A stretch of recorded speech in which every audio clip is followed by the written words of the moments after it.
All right. Hello, everyone, and welcome to this episode of Startup Showdown. We're talking all about drones and autonomous vehicles technology, and we are very excited for this episode. This is our first 2021 episode in a new series that we introduced last year with Tech Council Ventures.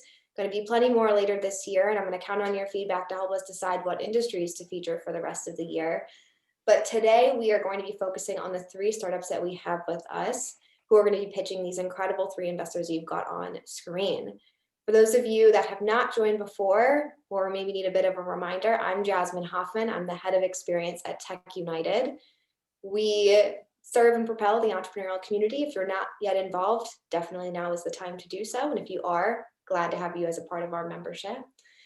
Today we have Owl Autonomous Imaging, Asalon, and Land Sea Air Security, who are going to be sharing 5-minute pitches. If you have questions for these startups as they're pitching, please put them in the Q&A.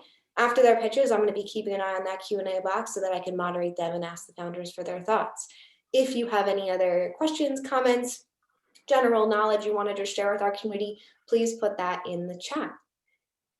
Now I'm going to get started. You'll hear from the founders as they're doing their pitches, but I would love for you all to meet the three investors we have with us today. Jim, I'm going to start with you. How's it going? And could you say hello to our audience?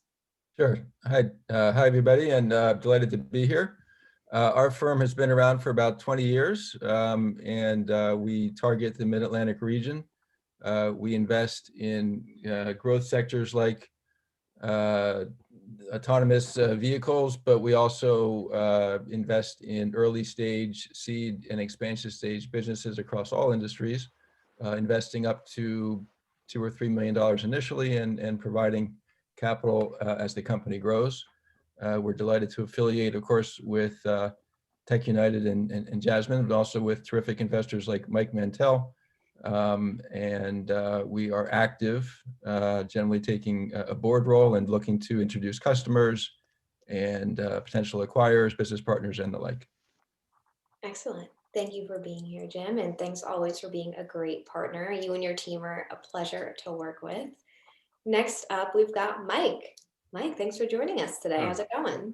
Good. Thanks for having me. Mike Mantell, and I'm a angel investor, do a lot of investing in the technology space. I'm an investor in Jim's fund, and I am the COO of a company called Survey, and that is a particular interest to today's topic because Survey is a software platform for working with, managing, and searching multidimensional data, which is data collected by drones, airplanes, smartphones, sensors, any kind of aerial, ground-based, underwater devices that are collecting geolocation, date, time, and all sorts of other data. And we enable that to be managed, searched, and shared in a pretty unique way. So it's a pleasure to be here, and I'm looking forward to the presentations. Well, it's a pleasure to have you here. Thank you for joining us. And last but not least, we have Trisha. This is a special treat. I worked with Trisha when we launched our Clean Tech Impact Challenge last year, and I've known her Accelerator Clean Tech Open for quite some time. They're an incredible group in the space. Thank you so much for joining us today. Could you say hi to our audience? Thank you, Jasmine. Thanks, Anna, and thanks, TechUnited. I'm really excited to be here today. So I'm the Northeast Program Manager for the Clean Tech Open. We work with early stage clean tech startups, supporting them and providing them the tools that they need in order to seek out further investment and funding to further develop their ventures. The Clean Tech Open Northeast is a partner affiliate of the NECEC, the Northeast Clean Energy Council.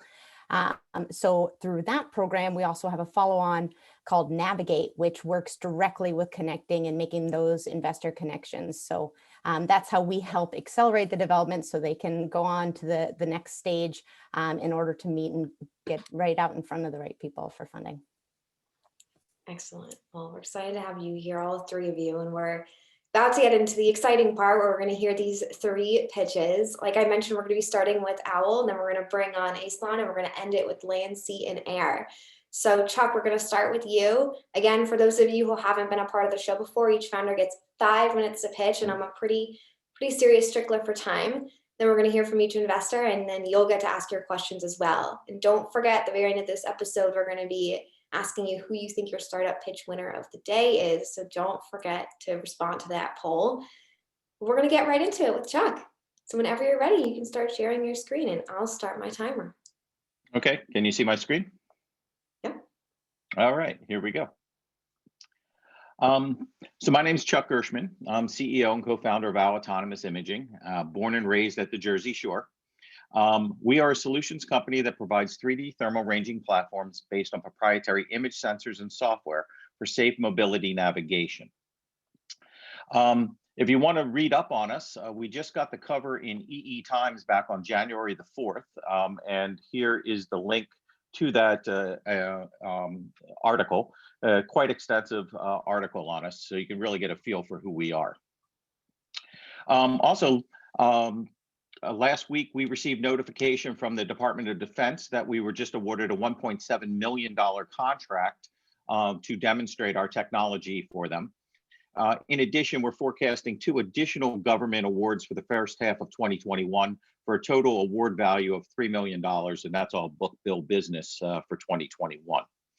Now, a little bit about what we do. I'm going to show you a very short movie that gives you an idea of what our technology is. So take a look and a listen.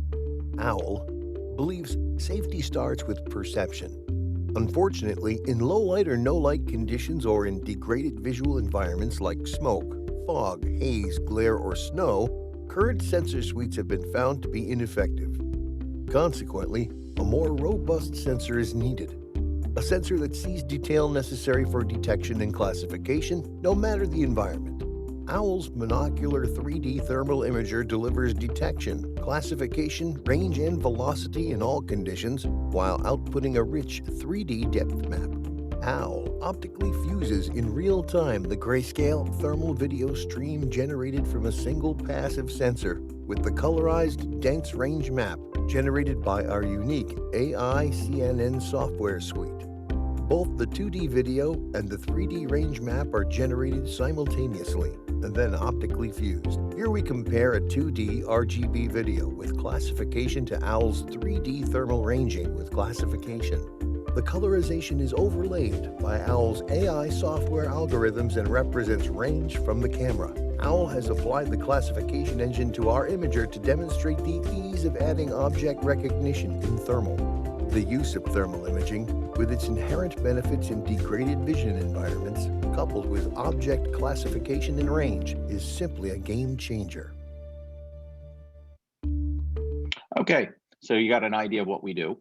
Our sensor solutions are specifically engineered to enhance safety in all forms of DVE. Our target markets include industrial heavy equipment, robotic mining, automotive, and defense. And here's a quick look at the TAM-SAM-SOM opportunity within these markets. You can see the industrial heavy equipment here on the left and the ADAS market on the right. You can see the size of the markets. Our 3D Thermal Ranger incorporates several unique patented technologies, which include AI software, specialty optics, and a custom chip. OWL's AI deep learning algorithms are designed for video depth extraction and work in the multi-aperture optics to produce real-time 3D dense range maps. As you just saw in the video, we're now demonstrating the solution on thermal video streams with depth range maps to 100 meters. With our new megapixel sensor chip is designed to work with the AI and the optics. That's the chip here. Our manufacturing partners are global foundries, and they're providing $1 million of financial support to the company, while a thermal detector partner that also works on the chip is a multi-billion-dollar top imaging company, and they're fully funding a co-development effort to build a custom detector element that mates with our chip. This shows our sales pipeline by end market. Our agreement with the top imaging company has OWL selling the sensors to that existing company to service their existing 2D cameras over here on the left. And our 3D solutions are shown in these silos here. We already have paid engagements with Honda, with Hitachi Automotive, with the National Science Foundation, and with the US Army. Moreover, we're nearing closure with Caterpillar, as well as a major tier 1 automotive that you see here. Here's a look at our product revenue by magnitude and time. As we just discussed, we have a ready-made market to sell sensors to a top imaging company for 2D, that's here.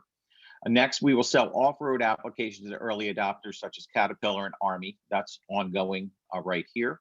And ultimately, we'll sell a complete 3D camera kit to automotive via tier 1 suppliers. These kits will provide a complete reference system plus sensor, optics, and software. And these are the types of folks that we're in discussions with for the kit. We're here today looking to complete an A-round bridge with a total raise of 500 to 750K. We have an existing fund that will match any investment dollar for dollar up to 300K. And the terms of the note are shown on this slide. And with that, I will take some questions. Perfectly timed to 5 minutes. I love to see it, Chuck. If you could go ahead and stop sharing your screen, we'll get right into the feedback. And why don't we start with Mike? Okay, great. Hey, Chuck, thank you. That was terrific. Who are your main competitors, would you say? So there's 2 small Israeli startups, one called TriEye that builds a infrared type solution, and another called Atasky that builds a thermal sensor. They're both 2D. And then generally the big dog in the market is a company called FLIR out of Oregon and Santa Barbara.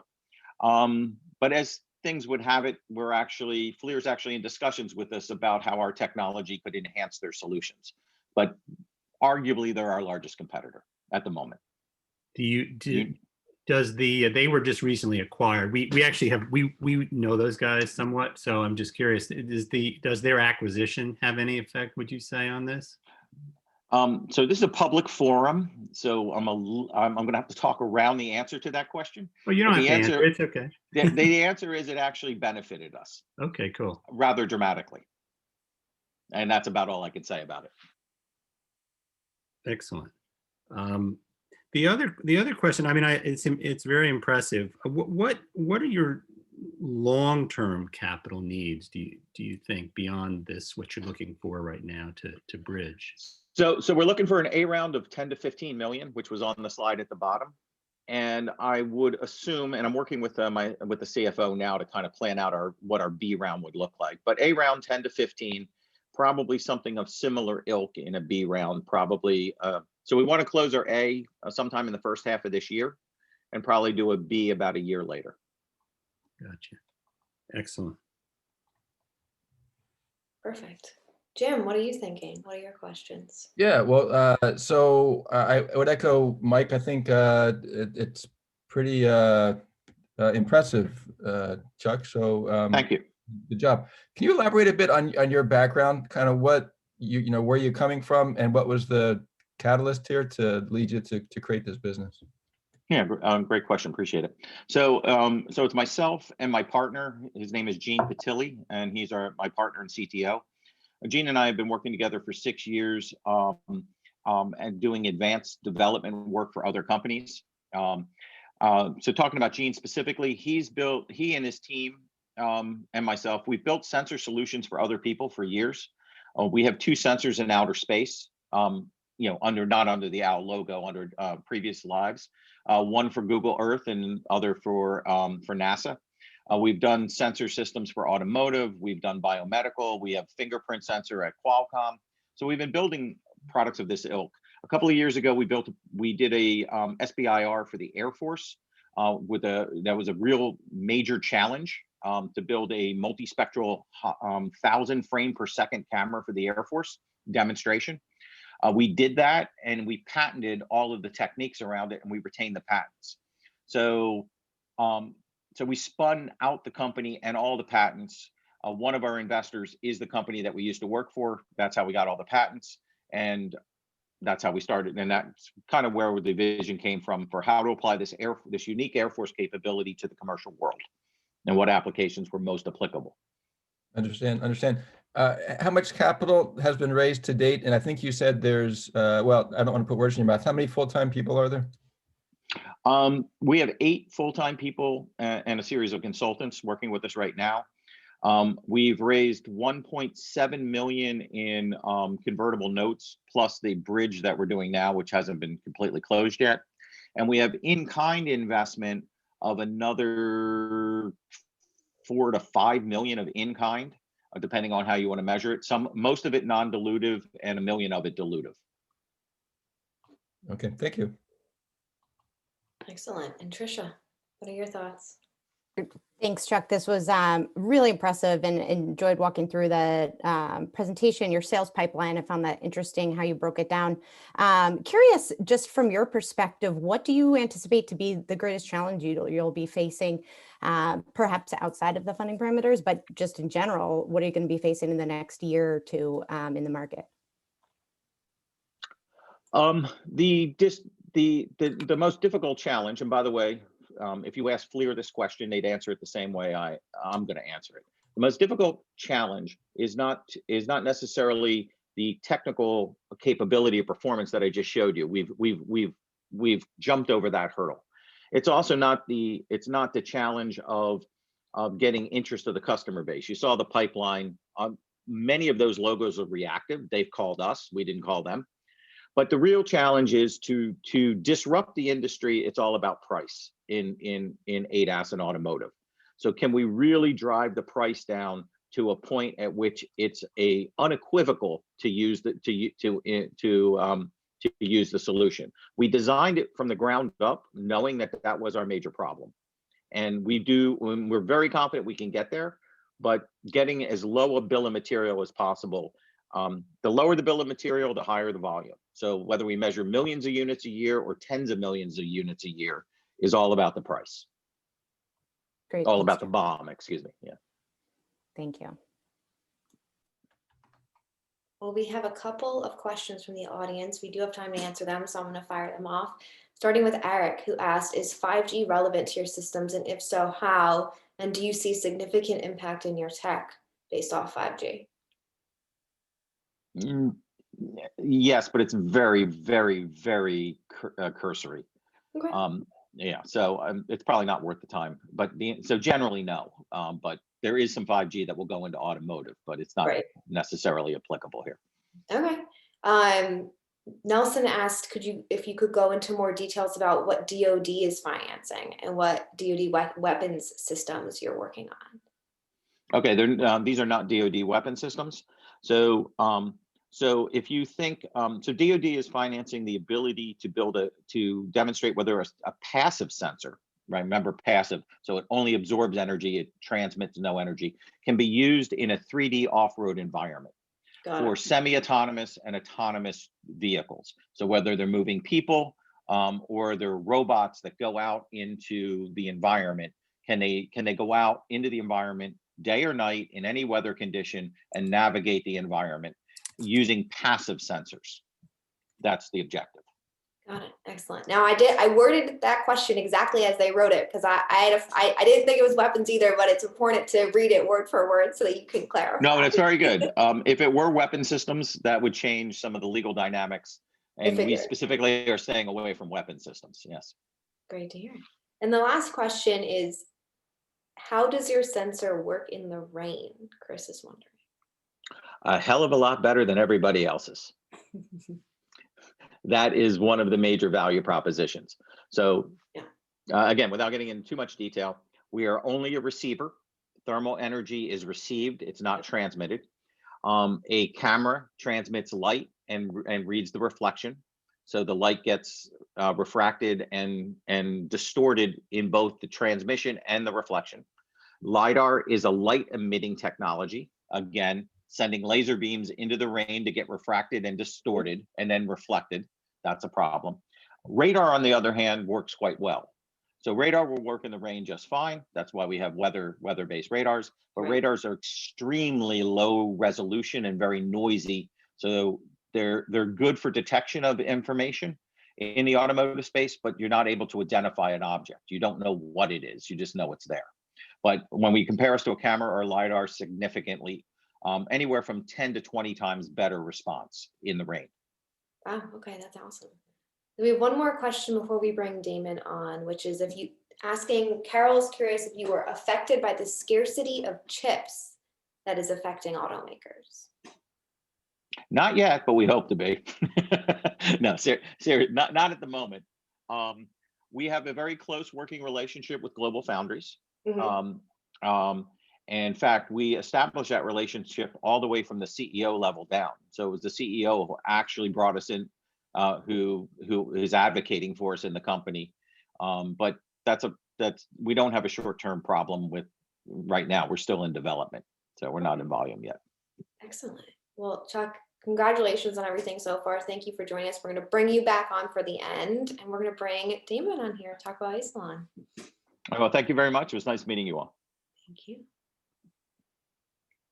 All right, Damon, whenever you're ready to share your screen with your presentation, I will start my timer. All right, sounds good. Let me get it up here. Okay, can you see my screen okay? Yep. Perfect. All set. All right, afternoon, everybody. My name is Damon Henry. I am CEO and co-founder of Isilon, and we do automated aerial security. So quick background, I founded the company back in 2015 with two of my close friends from MIT. We're all aerospace engineers by trade, and we kind of came out of the aerospace industry from companies like Boeing, GE, and the Applied Physics Lab. And we started the company really based on the premise that drones and robotics were going to bring a lot of advantages to markets. But if you can't automate the full stack solution, and by that I mean not just the robot, but kind of all the infrastructure and everything that surrounds the robot, it makes them really hard to scale for enterprise customers. So that's what we set out to do, is to provide this full stack solution. And we've primarily been working in the physical security markets and DoD space. So, going into the market, physical security is evolving, particularly now in the COVID-19 world, and with all the civil unrest that we've seen. When you look at corporate customers, and for the sake of this discussion, I'm really talking about corporate customers with large plots of dirt. So think manufacturing plants, logistics centers, corporate campuses. They rely on man guards, fixed CCTV cameras, things like that. But it's really hard to cover large areas of land with those traditional assets. Or if you do, it's really expensive and tends to be pretty reactionary. So what we found is that if you can bring in an automated robotic platform that can actively respond, or maybe even one that flies, such as in our case, and you integrate that and layer it into the existing security profile so that it can interact with the guards or the cameras or the fences, you essentially bring this new unprecedented layered approach to security that's actually more reactive, gives them better coverage and less false alarms. So our product is called Drone Core. It's effectively an automated drone in a box. Our drone is built from the ground up for security and DoD. So think daytime, nighttime cameras. It's able to fly daytime, nighttime, winter, summer, doesn't really matter.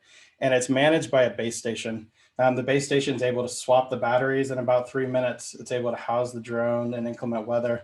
And so effectively what we have is this station that you can put on a rooftop or the back of a parking lot somewhere and leave it for years at a time.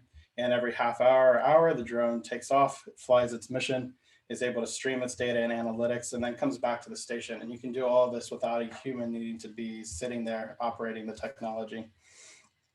And so, really built into this and what our core offering is Drone IQ. And that's our software, our security and analytics platform. So kind of show a quick video here. This is a view of our platform. This is what our customers would see. And so for this specific case, we're actually operating in a site where we're integrated with another piece of security technology, an electric fence.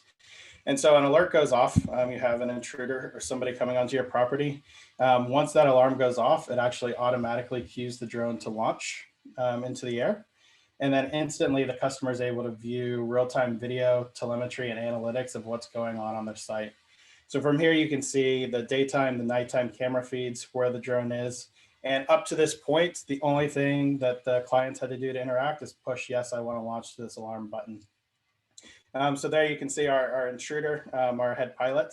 And then from there, the user with a couple of clicks is able to move around, view whatever they want to on the site. And then from there, when it's done, the drone automatically comes back to the space station, stows up, and waits for the next mission. Again, all without human interaction.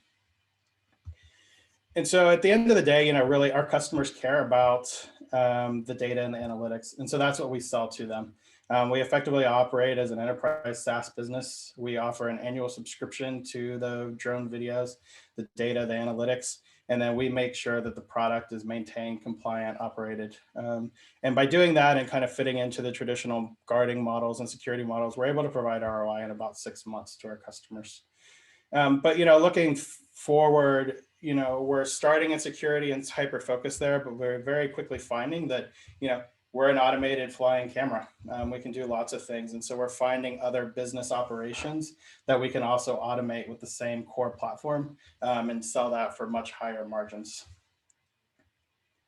We've seen exponential growth over the last couple of years, particularly last year, even with COVID. We're happy to boast customers publicly such as Ford and FedEx and Verizon, as well as actively working on multiple CBRs for both the Army and the Air Force. From the teaming standpoint, our core founding team is obviously very technical and has a core understanding in aerospace. Fairly early on into the company, we actually merged forces with Mike and a few of his partners who are security experts. And so it's been that marriage of like the deep technical team in this deep tech sector, along with the industry expertise. And that's what allowed us to kind of come together and win a lot of these major accounts. And just real fast from a regulatory and, kind of barrier to entry standpoint. So we are obviously, subject to FAA requirements. We are some of the leaders in the space, participating in multiple of these FAA programs. On the operations side, really where we see our value by having this automated solution, we're able to do more flights than most of our competitors, which gives us more data, which gives us better analytics, which ultimately gives us a better customer fit for our customers.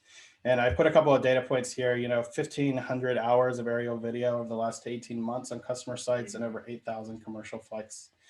So with that, I'll open it up to questions. Thank you. Excellent, thank you. We'll start this time with Jim. Great, thanks, Jasmine. Wow, every time we talk with you, Damon, you seem you're making even more terrific progress. So hats off.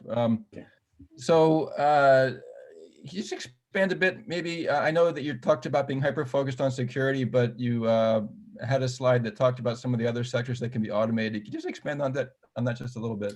Yeah, absolutely. So security is a wide vertical. So we have customers in retail, logistics, manufacturing. And security has allowed us to stay hyper focused from a technology perspective. But what we're quickly finding is, we're flying over these properties. Why couldn't, for logistics customers, we do asset management, or for a mining customer, we also do volumetrics.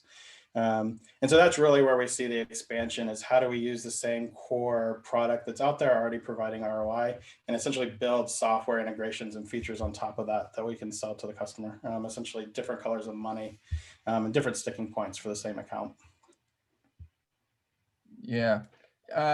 So, obviously, Asalon's not the only one that's, playing in this space. There's a lot of companies and maybe that's slimmed down. You can tell me better this year, just given what's been going on. But you talk about some of the regulatory dynamics that are going to be happening this year and how that's going to impact, the market. I mean, the line of sight being one of them, but if there's some other ones that you could talk about. Yeah, absolutely. So line of sight's obviously the biggest one, particularly for us, kind of remotely operating all of our sites. Ultimately, removing that manpower that needs to be on site watching the drone is critical and key for a lot of sectors in the industry. I definitely say we're hopeful. The FAA pushed out new regulations in January of this year. And so I think the question has definitely gone from if to when it happens. And they've started to lay out those timetables. And it's like very actively progressing. We saw one of the first true BVLOS waivers granted about 3 weeks ago in the US. So very hopeful there. And, Asalon specifically, we're, spearheaders, we're participating in 2 of the 9 Beyond programs with the FAA as well. So we're helping to kind of work through those regulations and how these are going to operate at scale. Yep. Excellent. Thank you, Jim. Mike, your thoughts? Yeah, Damon, thanks. This is great, and congratulations on all the progress you've made. So absent the, these waivers to do beyond line of sight, what's the present need as far as, who's flying these things, with a pilot, and how does that all work right now?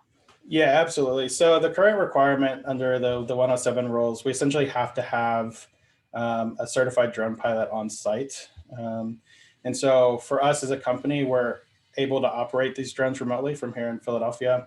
And so we work through that, but we just have to have that extra manpower at every site.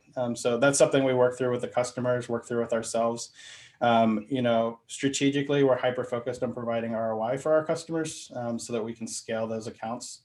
And so we do kind of take a lot of the burden of the extra manpower. But we're focused on showing that we could operate in this remote fashion, and with all the safety and guardrails in line today, with the hope of kind of phasing them out as we go.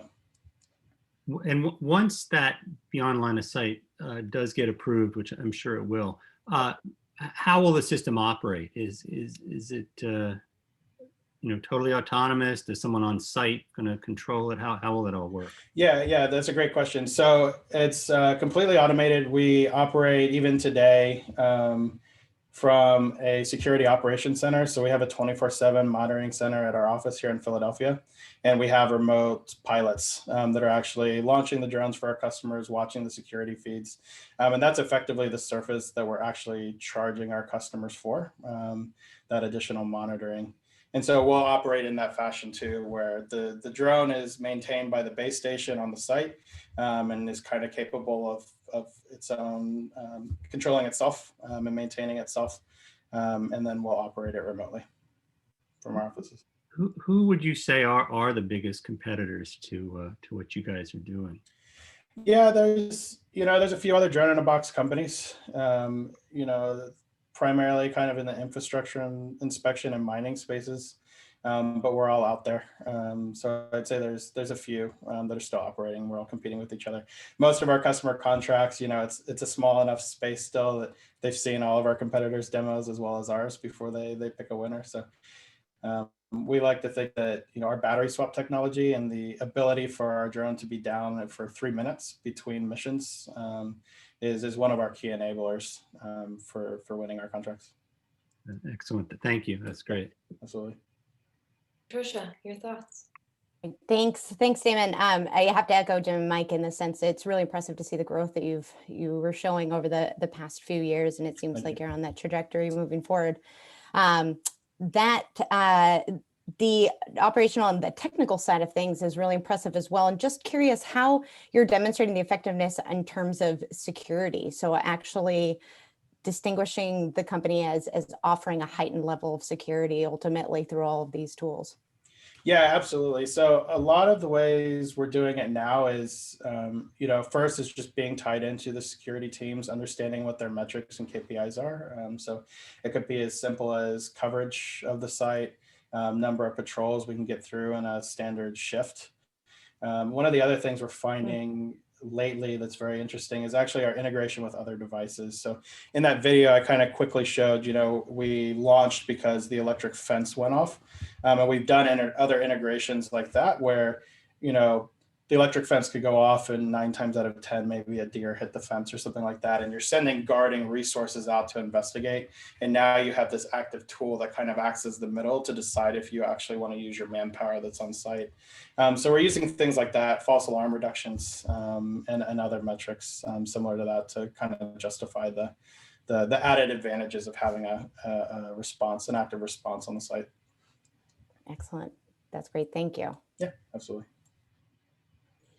We had a couple audience questions as well. And I had a couple on my own, so I'm going to start. Sure. Yeah, absolutely. Which is, are there any results about preventative results? So someone used your technology and it reduced some sort of threat to their property by X percentage, or do you have any data around that? We have some, not too much that's public yet. We have securities, depending on the sector, sometimes doesn't have the best data. So we're coming in with a lot more data than they normally have. But, we've definitely have some sites where we've been at for multi-years now where they haven't had intrusions where they did before. it's interesting. A lot of security is just about deterrence. Yeah. Having the car with its lights on at night, driving around the lot, or having the drone is a good deterrence to go somewhere else, right? So Yeah, I'm imagining that, caution dog on premises sort of sign. exactly. This is way more advanced than that, but that's good to hear. Got some pretty technical questions from the audience that Sure. definitely know more than I do. So I'm going to read them verbatim, and I'm sorry if I sound a little bit off base here. So Christopher wants to know, what is the plan to stay profitable when the FAA RID, remote ID, won't allow beyond visual line of sight until after 2023? Yeah, great question. We'll see where that goes. Being part of the Beyond programs, we kind of have an inroad to kind of forge this and work through initial waivers as the remote ID and things work themselves through. So definitely working at that. I mean, obviously we aren't profitable at this point because we have to provide that manpower, but we're definitely of the mindset to scale our customer accounts, prove that ROI, and then kind of get the volume out there so that when it does happen, we can kind of just flip that switch and be ready. Okay, excellent. I've got a question about how many alarms can be handled at once and how many drones are in one base station. Yeah. And if that's variable, I guess, depending on what the contractor wants. Yeah, depends on the customer. To date, we've typically done one drone to one base station. That's usually enough to cover most sites. And we can handle multiple alarms. So if we're out flying maybe a standard patrol and an alarm comes in, the operator of the drone, the remote operator, can actually choose whether they want to continue the patrol or go to that alarm. And then if another one were to come in, same kind of value chain. So we work very similar to how man guards work now in terms of chain of command and how they respond to those alarms. And we try to match that structure and give them that flexibility to decide. Okay, excellent. And then the final question is about, if you can talk about how your RC communication security does its job, what keeps comms from being interrupted, and what are any key challenges you have there, if you can talk about that? Yeah, absolutely. So, one of the advantages with the automated is we don't have kind of like the standard RC controllers. So our base station essentially acts as our hub to the cloud. And the advantage of that is we can encrypt all the comms between the drone and the base station. So our video, our telemetry, our C2 links, everything meets DoD standards in terms of encryption. Got it. Okay, very cool. Well, thank you very much for your pitch. We're going to bring you back on in a couple of minutes after our third pitch coming up next for our final comments. Thank you. Appreciate it. Thank you. And I'm going to bring on our third company of the show to talk a little bit more about Lancier Security. Jim, you with us?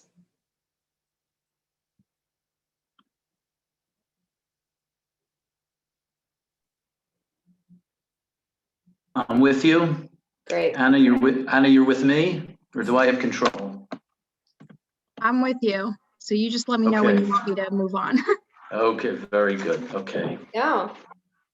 Great. So first, thank you. Good afternoon. My name is Jim Kleinberg, and I'm the CEO and one of the founders of Lancier Security. We'll call it LSA. And our company is focused on protecting strategic assets. Those assets include things like airports, power stations, prisons, and a whole variety of things. We'll get into that in a little bit. And today we're focusing on our newest product line, which is called Drone Trap. Next slide.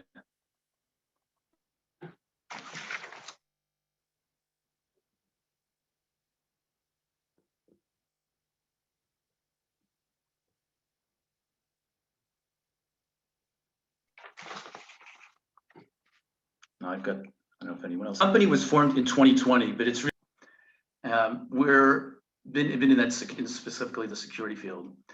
All of our, I think we skipped a slide ahead. Go back one. Thanks. All of our projects and technologies and products are really based on 4 principles.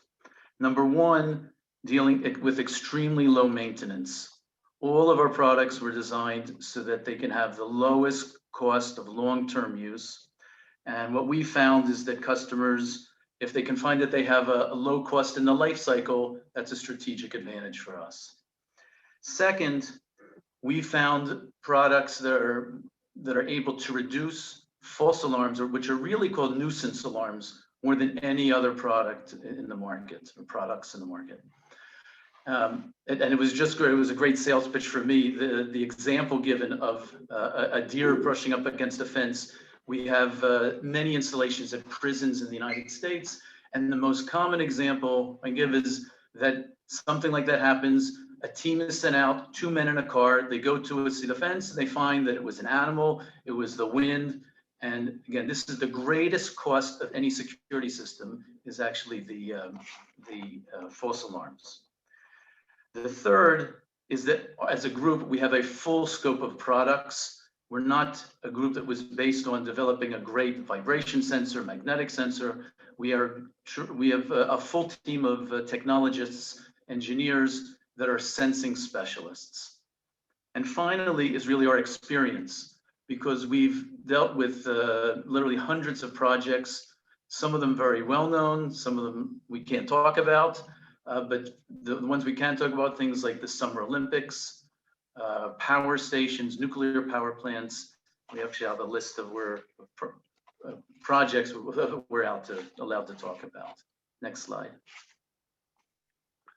So again, as a company, we're capable of bringing a broad range of products that are able to secure virtually any asset, whether it be on land, in the water, or in the air. Of course, we started out about 30 years ago, primarily on products that would deal with fences. And we have a variety of sensors for that. We went into underground technologies to protect, again, anything that was before or after the fence.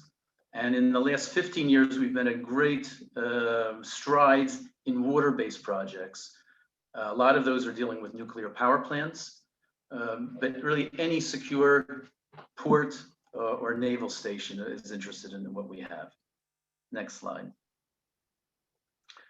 And being able to integrate our system into our products or technologies into anyone's system is also a big plus. Next slide.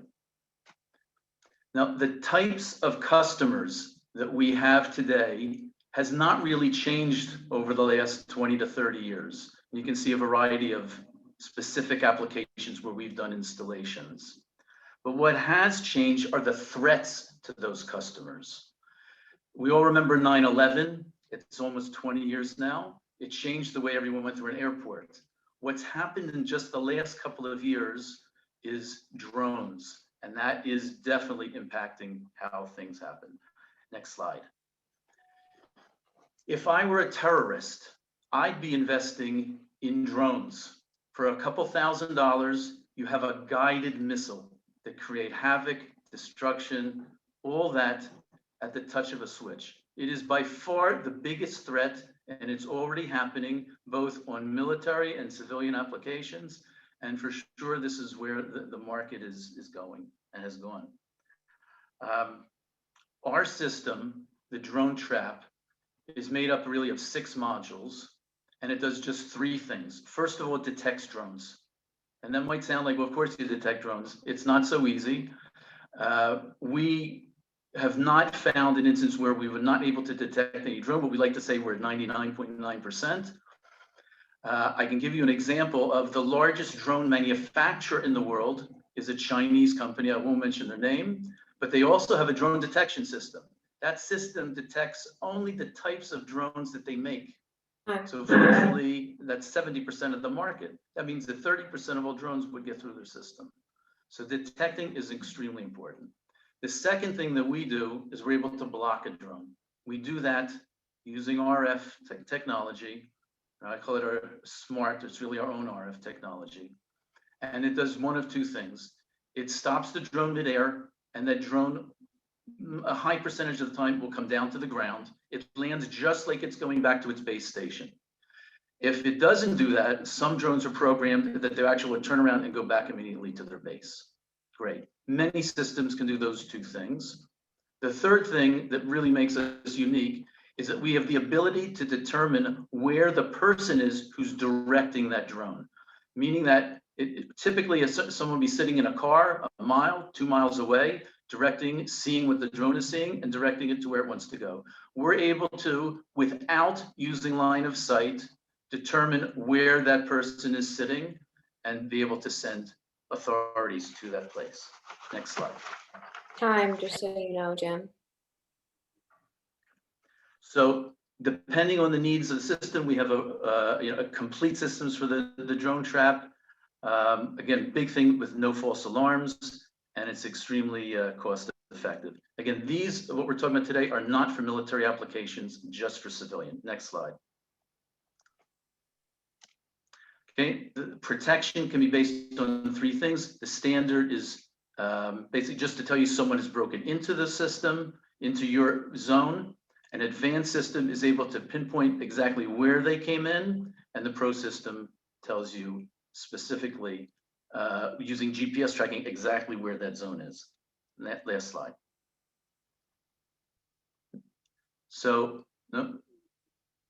Okay, so the size and the shape, sorry, going back, the size and the shape of the protected area determines actually configuration of the system, depending how far out you need to go, and you're directly linked to, we can be directly linked to any control system that the customer already has. That's, next slide. All right, Anna, you can go ahead and start sharing, and we're going to begin with Trisha's feedback for Jim. Thank you, Jasmine, and thanks, Jim.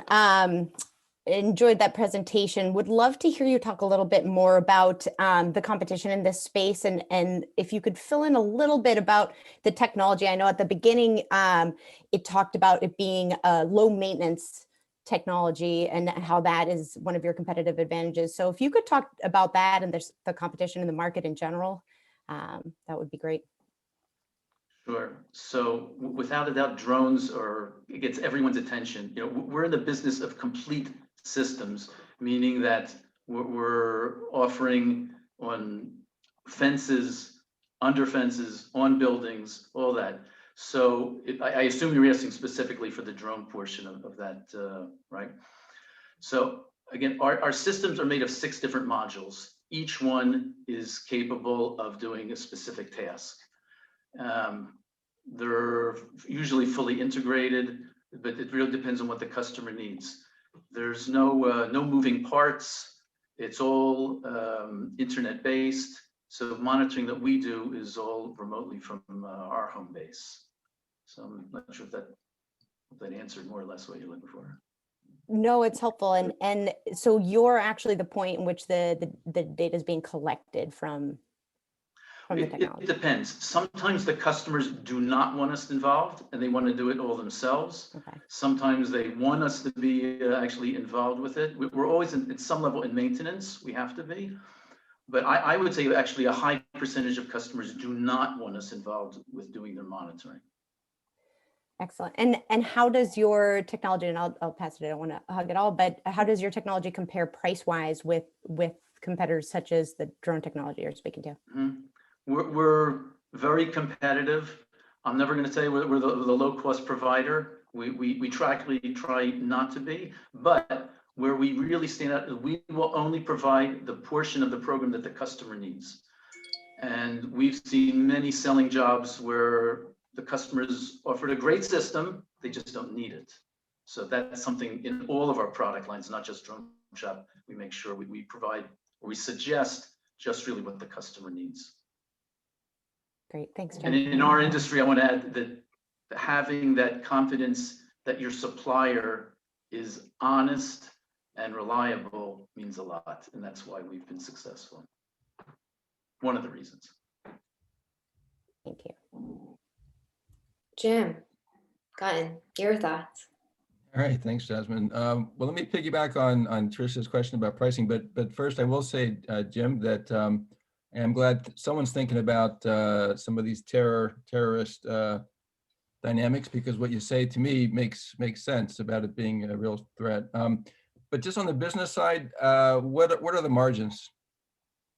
What are the gross margins? Margins really vary on the product. If we're just talking about the drone products, I'm going to say they're between 25 to 30% gross margins. What we're finding is yeah. Yep. And so, you talked, about some of the different categories, sectors, the airports, the infrastructure, prisons. Can you talk about the pipeline? Where are you getting the most resonance, and what are the most immediate large opportunities that you're in conversation with? Sure. So just, I should have mentioned that as a group, we actually do not sell directly to any customers. We only work through a network of representatives or agents, and that's globally. We're setting up, actually, we have representation in the Middle East, in Central and South America. And the truth is, we're looking, and one of the reasons we wanted to present today is we're looking to grow the business in North America, again, through representation. Yeah, as a channel. Yep, I understand that. So does that mean then that your visibility into the direct, what your reps and agents are doing is not clear, or at least it's a little bit of a black box? I'm just trying to get a better sense of momentum, I guess, in part. Okay, so the momentum somewhat depends on the market and the economy. Certainly, the last year, we like so many businesses, projects get put on hold. I'll give you an example. We have a project dealing in the Gulf in the Middle East, which is a security product around a strategic asset in the water, in the Gulf itself, basically building a 20-kilometer, 12-mile fence underwater, which was supposed to be starting literally, well, just under a year ago. And everything has been on hold. This is a roughly $20 million project. So it's really, and depends by area. Some countries are specifically looking for stopping the drug trade, big in Central South America, and their business is actually pretty strong. Every area is different. Right now, the Middle East for us is booming. The Abraham Accords, with now you actually had 4 Arab countries making peace with Israel, is actually bringing a lot of business, as they're looking to bring in American companies with a good technology. So everything is by area. Sometimes I can tell you in the last 3 years, as a group, we've had a tremendous presence in Russia, believe it or not. So it really fluctuates year by year, product by product. But I will say the drone product has gotten us amazing interest. It's opened doors for some people that didn't buy the drone product, but are buying other products from us. But everyone's interested in drones, and like you said, should be. Yeah.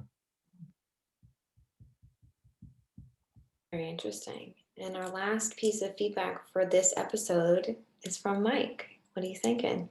Excellent, Jim. Thanks a lot. That was really interesting. What can you give some sense of what you see the revenues could be in this with your drone trap product? And also, I guess we didn't really get to it. What are you looking to raise, around this particular opportunity?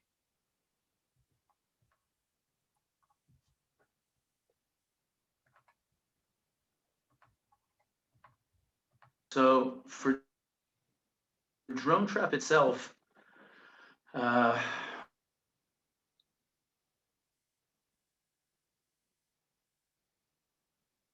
we're expecting that in 2021 in revenue, and times that.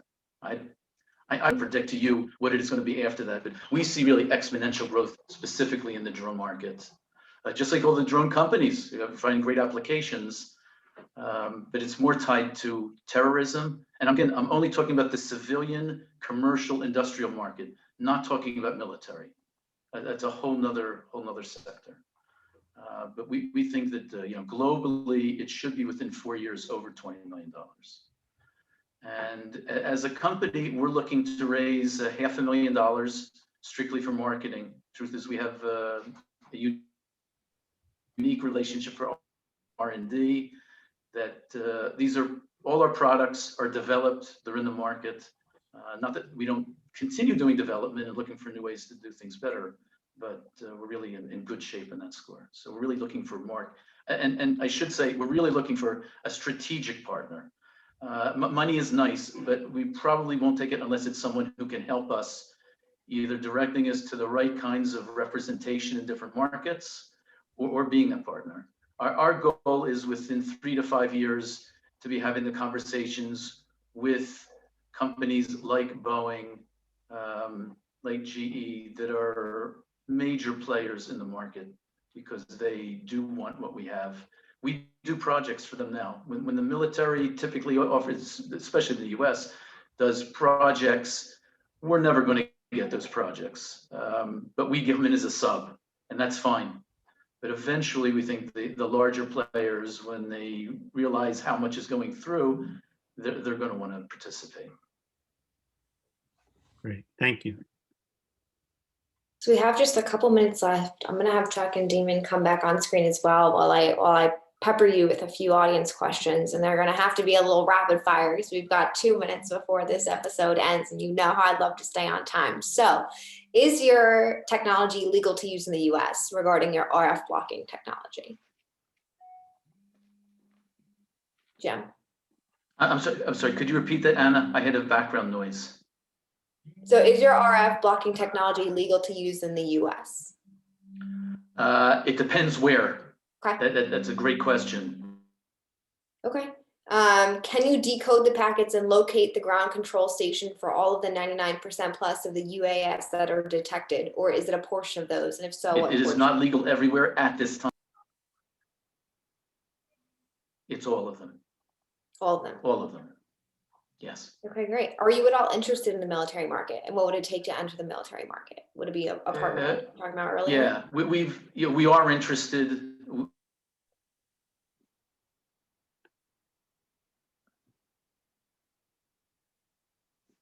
We've had discussions with a couple of the major. Relationship is in our business is everything. What we're looking for.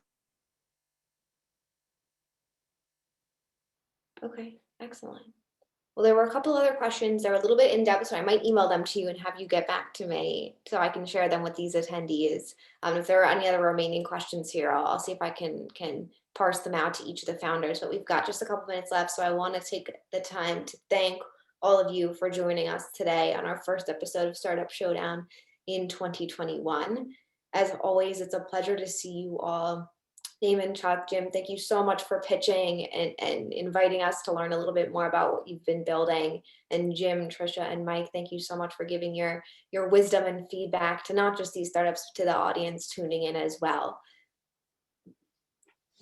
Now, as a quick note, this is being recorded. It'll be available on the Startup Showdown website. And of course, wouldn't it be possible, once again, without support from the Tech Council Ventures team. So thank you again, Jim. Now, I know you're all waiting low. Who is the audience startup pitch of the day winner? And the winner is Chuck with Owl. Congratulations. Very, very close. We'll be sending you your social media badge in just a couple minutes. So congratulations, and thank you to everyone for participating. As always, the TechUnited community is always here to help support, connect when we can. Next episode will be, I believe, in April or May, and we'll be sending you more information about that as well. And it's 1 o'clock, time for us to end today's episode. Thank you all again for joining us, and we'll see you soon. Thank you. Thank you. Thank you. Thank you. Bye.